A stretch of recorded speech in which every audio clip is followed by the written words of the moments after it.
Welcome to the Podcast Editors Mastermind Show. I am Steve. I should be editing Stuart, and alongside me is Mr. Mark Deal. Mr. Mark, let's make a deal. That's right. And we have with us, not a stranger, somebody who's been with us before, but not on the Mastermind Show, Meredith Hackwith Edwards. Hi, Meredith. Hey, how's it going? Doing good. Meredith has been podcasting since 2019, so she was pre-COVID. Host of the Meredith for Real, the Curious Introvert podcast, for which she is named one of Podcast Magazine's 40 Under 40 in 2022. She's the founder of Outsider Advantage, which you can find at outsideradvantage.net. And what you do there is it's an idea consultancy. Yes. Explain what an idea consultancy is. Well, you know what Outsider Advantage is, maybe. Maybe you do, and you just don't realize that you do. When you are working on a puzzle, for example, and you're just knee deep in it for hours and hours, and then your friend or your relative walks by and goes, "Oh," and they pick up the piece and they put it right where it needs to go, and you've been staring at it for hours. That's the outsider advantage.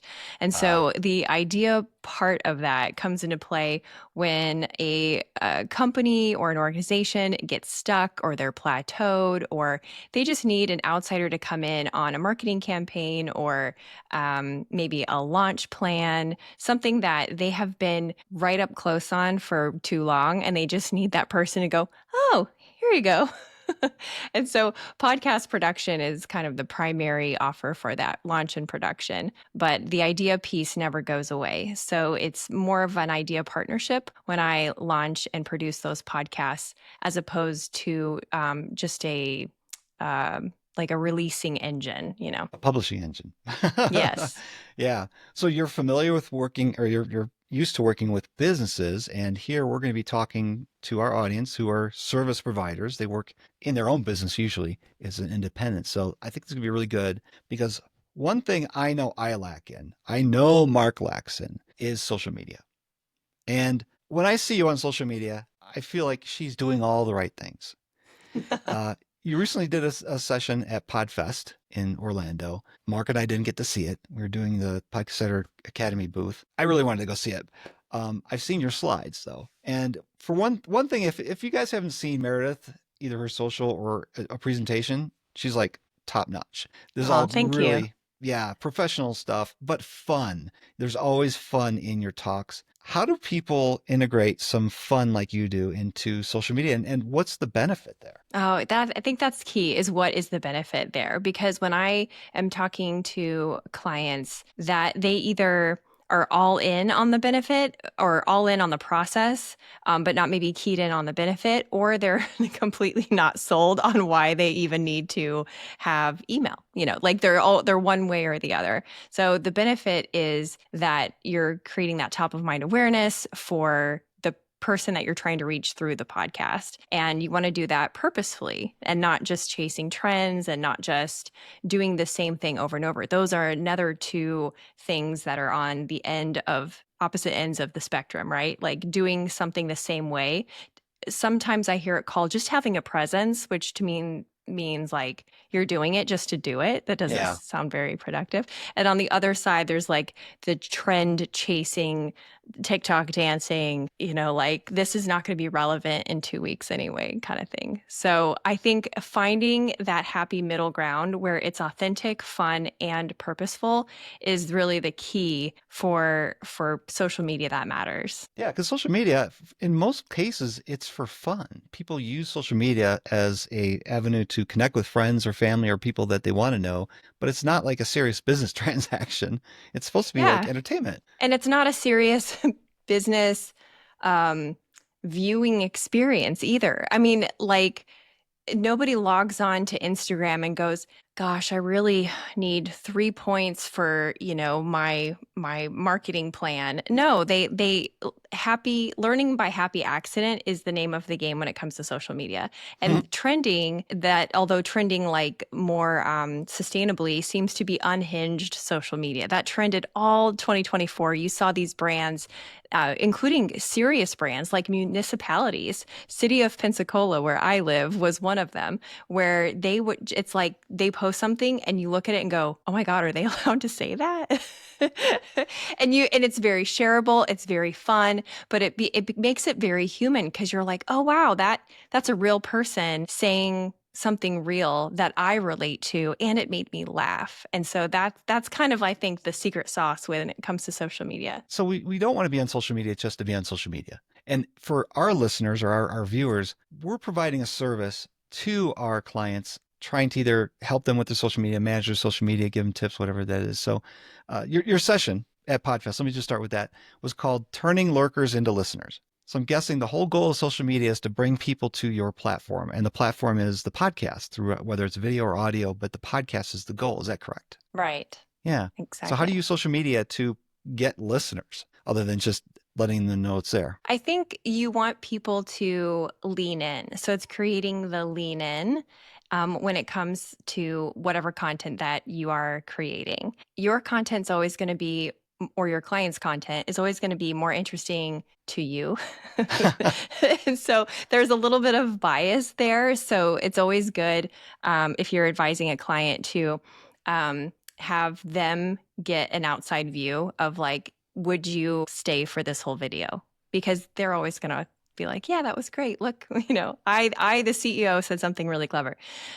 So I think having a strong self-identifier in those clips is one way to turn lurkers into listeners. And a self-identifier is just something that helps you relate to what's being posted and maybe solves a problem. So like I did, this is an example from my personal Instagram about corporate introverts, right? So two things that sometimes can be at conflict with one another, something you don't hear talked about very often. And it causes some problems for those of us who are introverts, right? And so I made it, that particular example was a comedic post, but it had a strong self identifier because it said corporate introvert in really big. And so people would stop to go, oh my God, that's me. I'm an introvert and I'm suffering in corporate America. I need support. And so that's one way.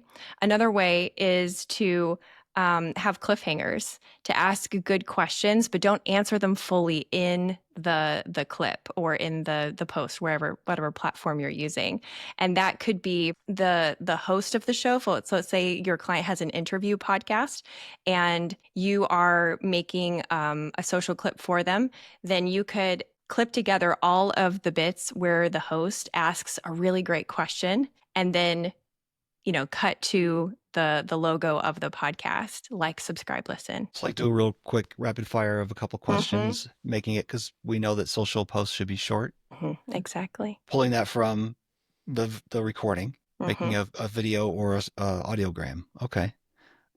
Yeah, I don't know about audiograms anymore. I haven't really seen those. So I follow some of the larger shows to see how their teams handle their clients' social media because I think that's a great clue of what might be working because let's be honest, the Diary of the CEO, they have a staff of over 70. Oh my So gosh. I'm going to just kind of pay attention on what's going on over there because they have not only the staff to execute, but they literally do A/B testing on their posts, and I don't have time for that.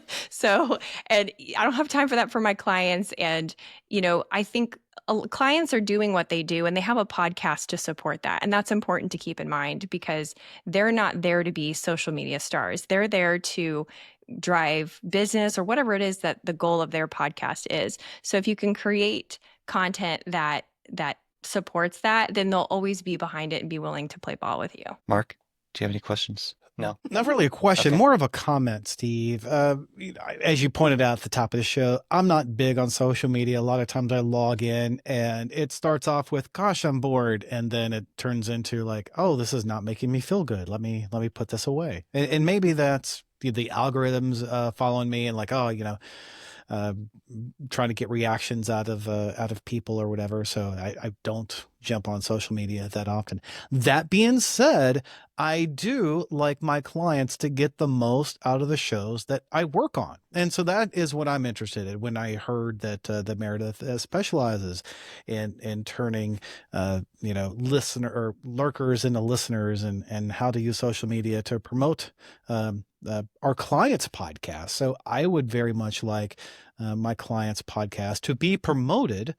So that's what I'm kind of listening for, is like, what are some of the assets that I can give them so that then their marketing team can use social media to promote their podcast. And I'm hearing a little bit of that. And it sounds like a lot of it is creating that, not so much a value gap, but that information gap.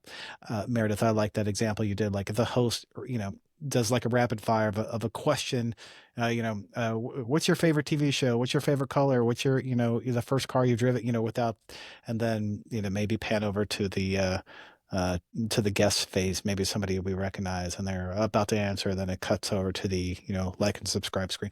I know for me, when I get on social media, there's a lot of things like, oh, this is funny. Let me show my wife this thing. But then, it goes on to the next one. But the ones that create that information gap that I do want to know more, I get off social media and I jump on the platform, whether it's YouTube or podcast. Like, let me find this, because that's what I'm looking for in it.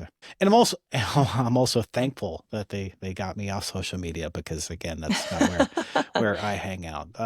So yeah, Steve, I guess that's not really a question. It's more of a comment. And I hope that's the direction we go, is like, how can we use this to help our clients, or really, Yeah. why use social media? Is social media something that either we should be taking on as podcast editors or producers, or if you're more like me and my team, what are some of the aspects where we can draw the line and say, that's social media, not podcast production? We recognize it's important. Here's the assets that we can give your social media team so that they can go and be superstars in social media, and me and my team can remain superstars in the video and the podcast. Yeah, it's tricky, isn't it? Because each client comes with its own set of assets and interests and abilities. And like one of my clients is working with a branding firm.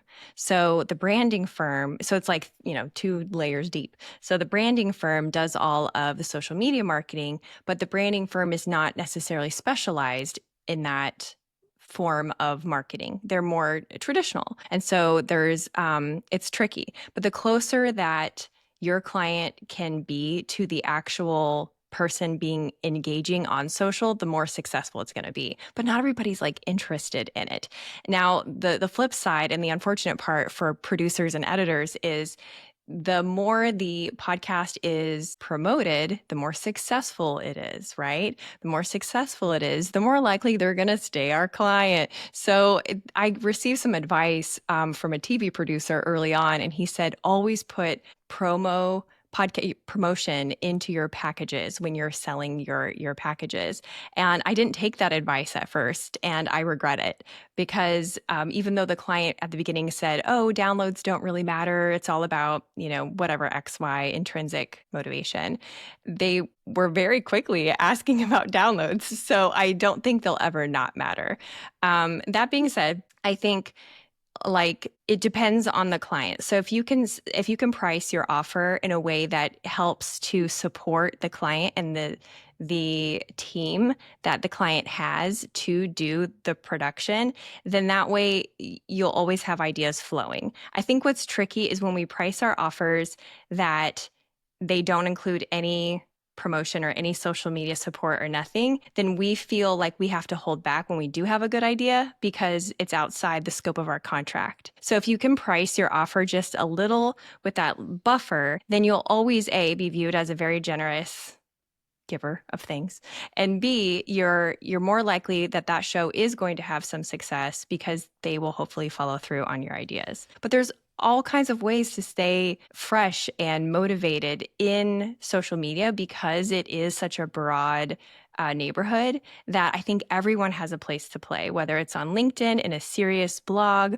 or if it's some fun play on Instagram. That's a good point. Steve, has that ever happened to you? You're working on a show and like, oh, that nugget was so good. So good. I just want to capture that little nugget and share it with the world. And if, you do not have social media as part or promotion as part of your contract, whether it's you're publishing it yourself or you're providing those assets, a lot of it feels like, oh gosh, I want to share this, but that's out of my purview. I'm not scoped out for that. That's not part of the cut. But adding that to my package gives me the financial flexibility to enjoy that. I'm like, oh, that was really good. And, I need to provide them, 1 to 3 assets or something, maybe like, oh, that was the really good piece. When it comes to social media and providing it for my clients, I feel like a complete outsider here because I don't do that. I don't offer that. But then, Mark, as you mentioned, if there's something good, really good, I'm going to share it. I'm going to create an audiogram, I'm going to create a video from it, whatever. I don't ask my clients permission. I should probably do that, but I don't think they really would object.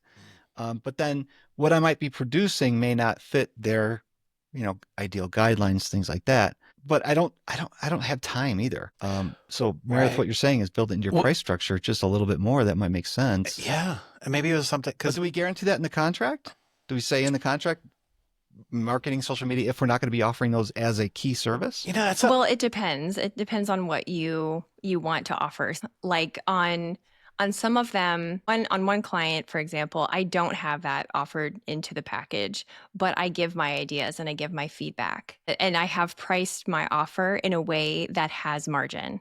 So I don't feel embittered by the fact that I'm giving above and beyond. It just makes me look really great. And then with other clients, I do have like 1 to 3 assets per social per episode. I mean, of social media content to promote the episode. But in both cases, I want to educate and inspire the client on how to create those things on their own, because that's really the most sustainable way.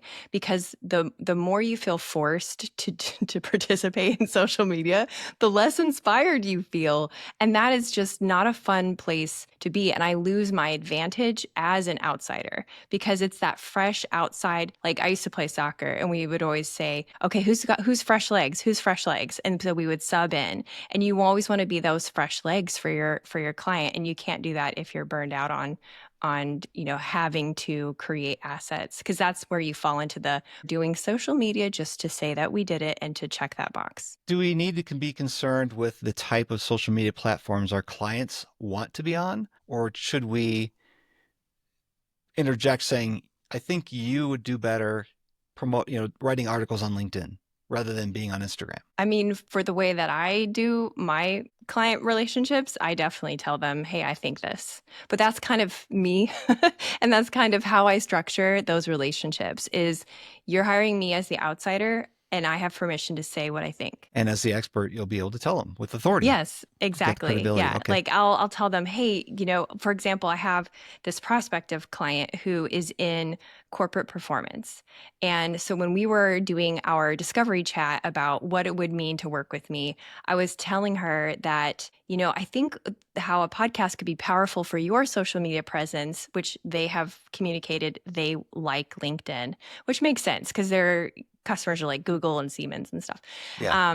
I said, I think we can take the transcript from that podcast and use AI to give us the bones of a great LinkedIn post. And then we can sprinkle, humanize that digital experience and make changes and so that it is appropriate for your audience and it feels like it's in your voice.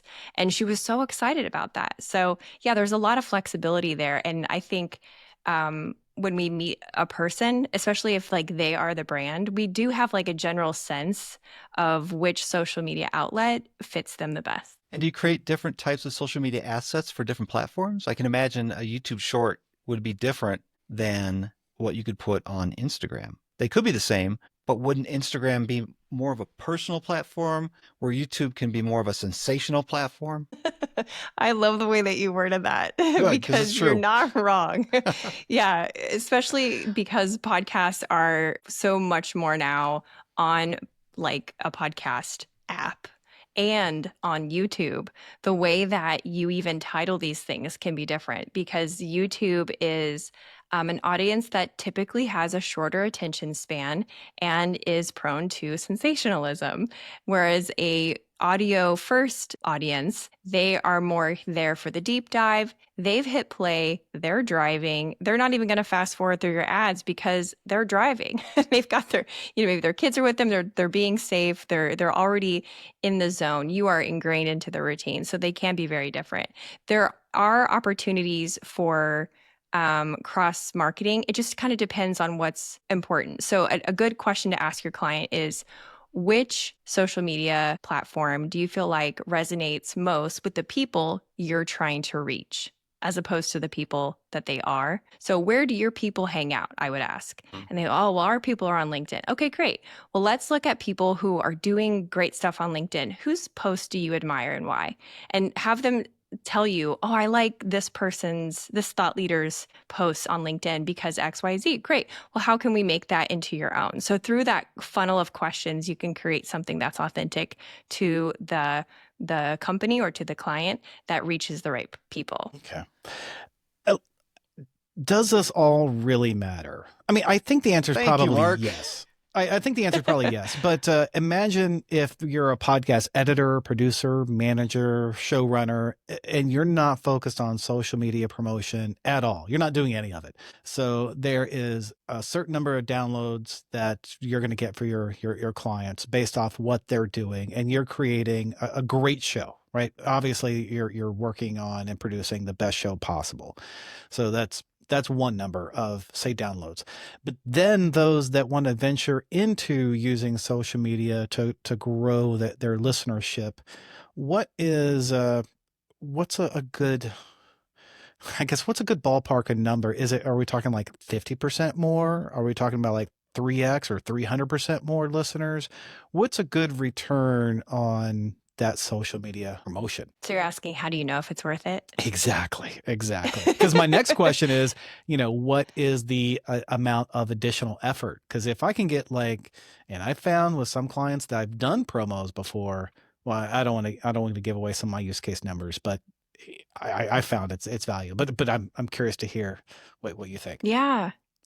Well, that I think it varies depending on the client. So I don't have a big enough scope to tell you, oh, this is the range in which it's worth it, because like you said, it matters the ROI, right? Like the investment versus the output. So if I'm using, let's say, Opus Clips, if I'm leveraging AI tools in a smart way, I literally click a button and I get 24 clips. So and I have walk away and put a load of laundry in, so, and then the client can choose 3 clips that they like, that excite them. So I think that partnership matters a little bit too. So yes, it does matter. How much it matters, it depends. I think as, producers and editors, depending on what our scope of, service offer is, we can help the client look at those analytics and see, okay, here we released the episode. We didn't do any promotion until 3 days after. And then the promotion, we see a spike. And so there's different ways that you can measure that. And it's important to work with the client to see which of those efforts make the biggest spike. Okay. So start with, well, obviously everyone who's listening to the show is, I'm assuming they're great podcast editors and producers and managers and engineers. So they're already producing a great audio forward asset.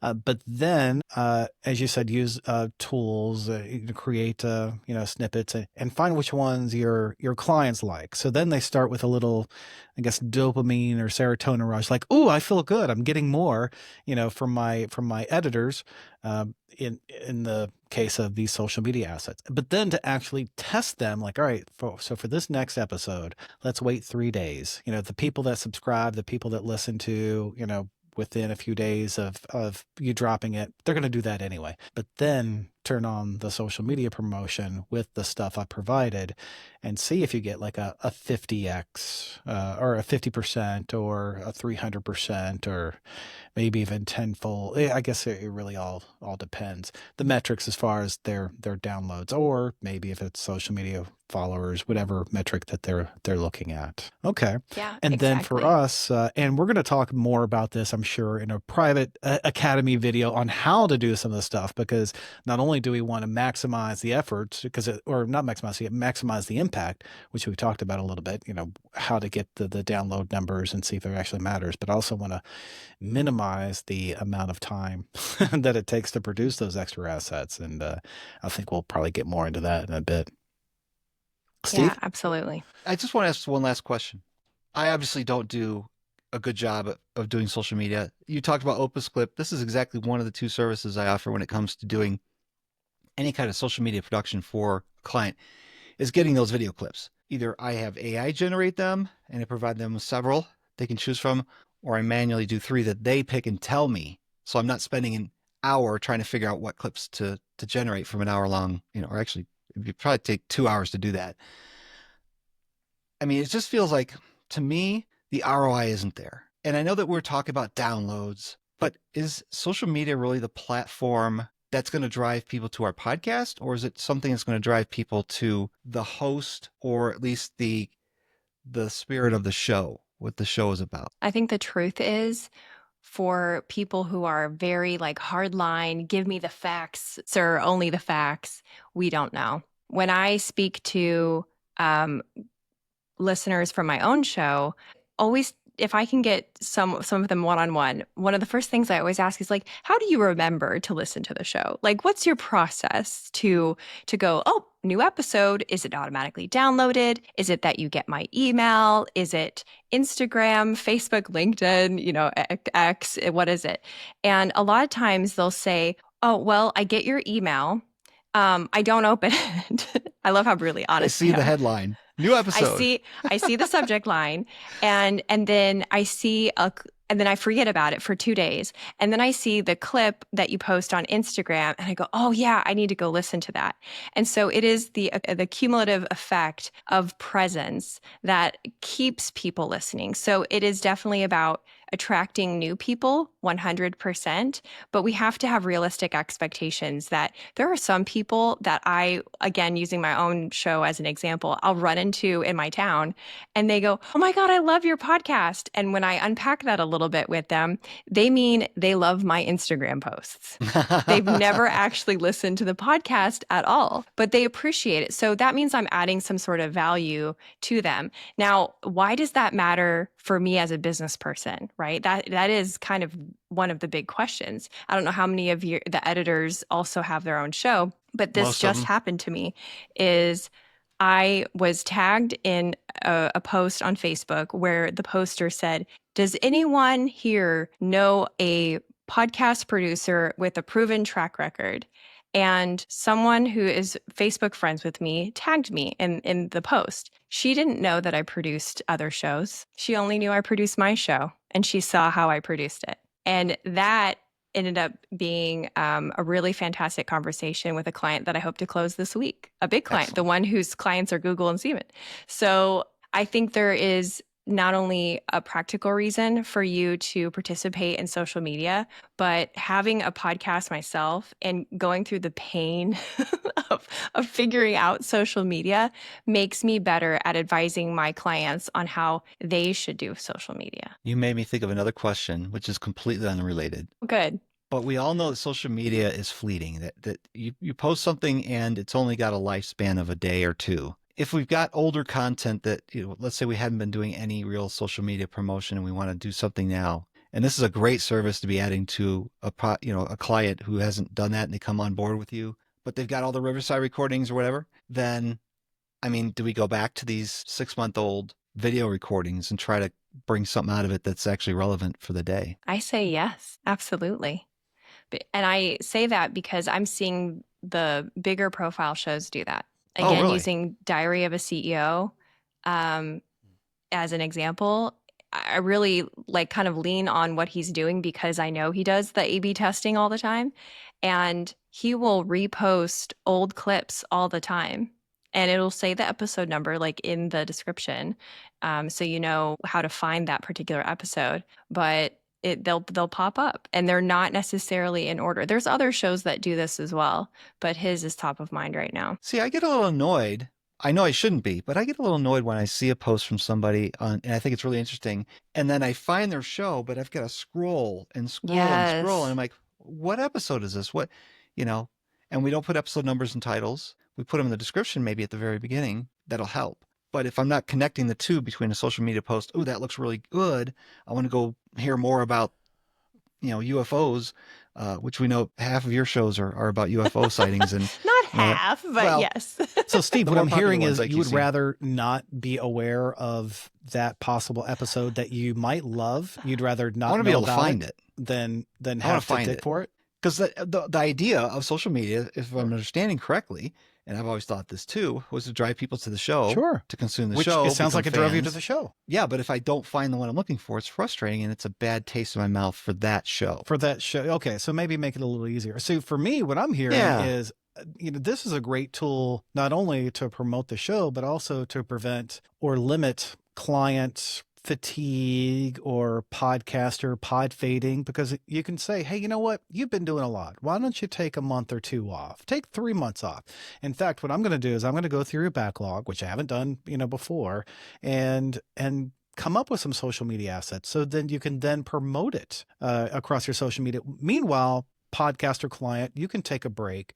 You're getting more downloads. You're going to have new audiences finding your stuff, they're consuming your stuff. And then when you come back refreshed and ready to produce more content, and I'll be here ready to help you produce that content, you're going to have a bigger audience because of you allowed me, through the transmission of money to create some of these assets for you and do your social media. So I could see it. And maybe to your point, Steve, it's probably good to connect it like, hey, this is a backlog episode, find it episode 179 or, such and such title or this or whatever it may be. So another good point to keep in there. Because it may. Yeah, I do think that infrastructure matters. So like if you like all my episodes and my clients' episodes so far have the episode number in the title because of their goals. So their goal is to attract people that just dig in and dive in. Their goal is to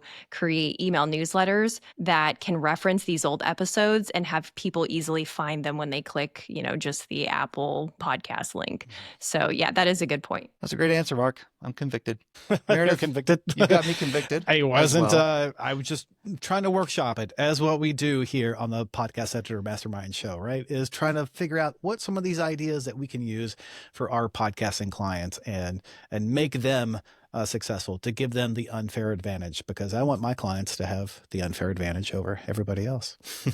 Meredith, thank you so much for joining us on today's show. Thanks for having me. You'll be able to find more about Meredith at a couple places. We're going to put links in the show notes, of course, but her consultancy, what's it called again? Idea Consultancy. Idea Consultancy is at outsideradvantage.net, not .com.net.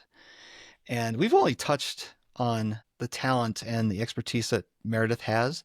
We're going to be doing a special recording just for Podcast Editor Academy members. We're actually going to start recording right after we're done with this interview about what type of content works on what different platforms and all kinds of things. We're going to show some visuals as well about. Oh, she's going to share a screen.